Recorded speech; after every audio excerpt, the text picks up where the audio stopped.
Hello. So today it's chapter 18 of our book, The Enchanted Wood, part of the Magic Faraway Tree series by Enid Blyton. Chapter 18, The Land of Take What You Want. The next day was very fine. The children helped their mother to clean the whole house, and Joe proudly brought in some fine green beans and lettuces from the garden, which he had grown himself. Mother was pleased. "You can go off and play after lunch if you like," she said. "You have been very good today." The children looked at one another in glee. Just what they had hoped for. Good. "Come on," said Joe after lunch. "We won't waste any time." "What about something to drink?" said Beth. "Shouldn't we take some lemonade with us?" "But I should think we can get lemonade all right from the land of Take What You Want," said Joe with a grin. So they all ran off, waving to Mother as they went. They were soon in the Enchanted Wood, hearing the trees whispering secretly to one another. Whoosh, whoosh, whoosh. They ran through the bushes and trees to the faraway tree, and up they went. When they passed the window of the angry pixie, Joe peeped in just for fun. But he was sorry he did, for the angry pixie was there, and he threw a bowl of cold soup all over poor Joe. "Oh!" said Joe in dismay, as he saw his shirt all splashed with soup. "You wicked pixie!"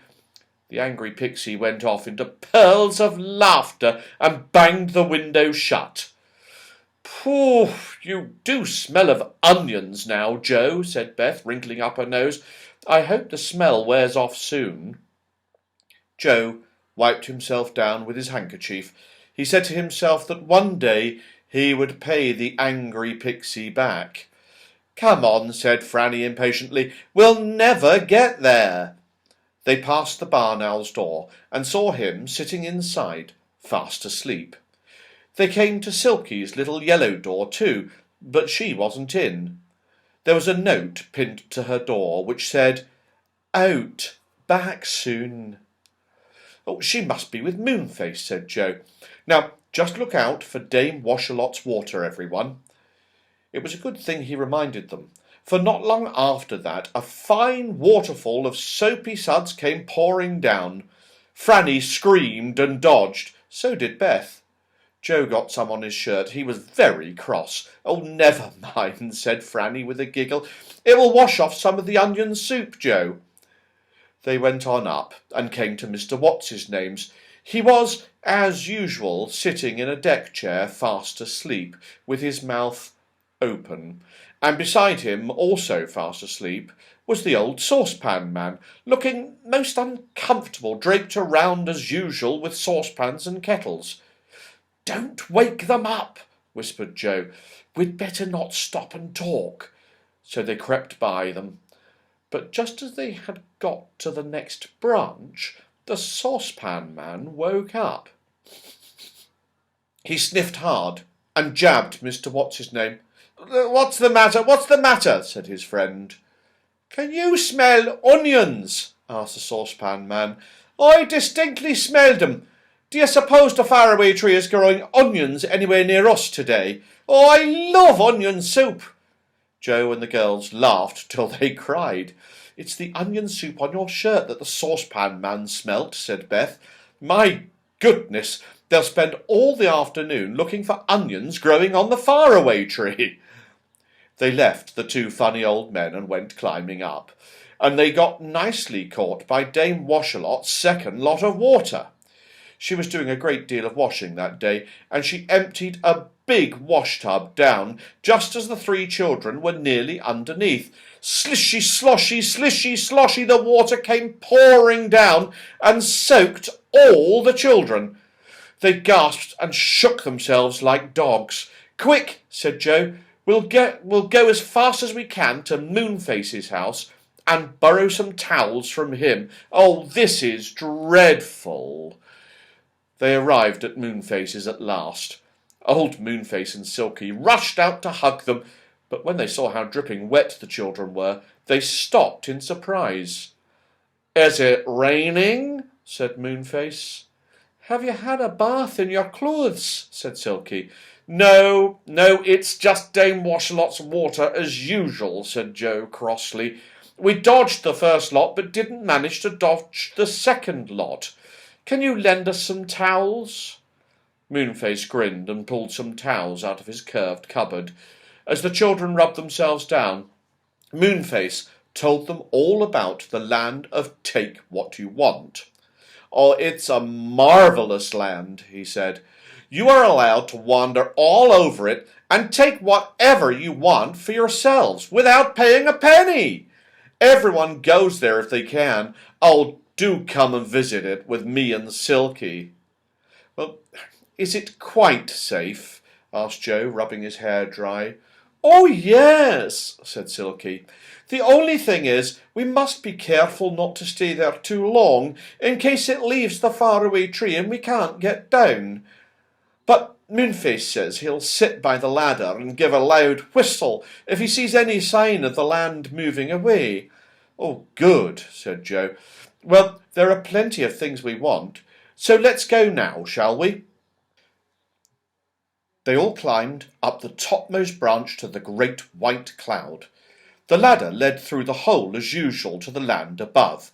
One by one they climbed it and stood in the strange country above the magic cloud. It was indeed strange. It was simply crowded with things and people. It was quite difficult to move about. Animals of all kinds wandered here and there. Sacks of all sorts of things, from gold to potatoes, stood about. Stalls of the most wonderful vegetables and fruit were everywhere, and even such things as chairs and tables were to be found waiting for anyone to take them. Good gracious, said Joe, can we really take anything we want? Anything, said Moonface, settling himself down by the ladder in the cloud. Look at those gnomes over there. They mean to take all the gold they can find. The children looked to where Moonface was pointing. Sure enough, there were 4 gnomes, hauling at all the sacks of gold in sight. One by one they staggered off to the ladder with them and disappeared down to the faraway tree. Other fairy folk hunted for different things that they wanted. Dresses, coats, shoes, singing birds, pictures, all kinds of things. As soon as they had found what they were looking for, they rushed off to the ladder in glee and slipped down it. Moonface found it fun to watch them. The others wandered off, looking at everything in surprise. Do you want a nice fat lion, Joe? Asked Silky, and as a large lion wandered by and licked Silky's hand. No, thank you, said Joe at once. Well, what about a giraffe? Said Silky. I believe they make fine pets. Well, you believe wrong then, said Beth, as a tall giraffe galloped past like a giant rocking horse. Nobody in their senses would want to keep a giraffe for a pet. Oh, look, cried Franny, as she came to the shop in which stood a great many large and beautiful clocks. Oh, do let's take a clock back home. Well, no, thank you, said Joe. We know what we want, and we'll take that and nothing else.